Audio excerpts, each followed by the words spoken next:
Hey guys, welcome back to TechMan.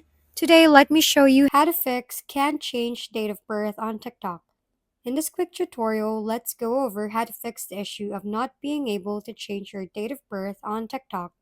Unfortunately, you can change it directly in the app, so you'll need to go through TikTok support.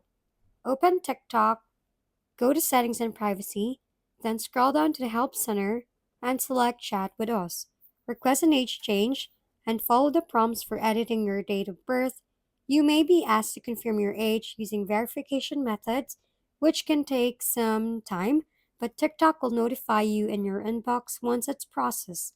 Enter your correct date of birth, confirm it, and once approved, your profile will reflect your updated age. This ensures your TikTok account shows the accurate data of birth securely and efficiently. If we've been helpful, kindly give us a thumbs up and don't forget to hit the subscribe and bell button for more contents. For any questions and suggestions, comment down below.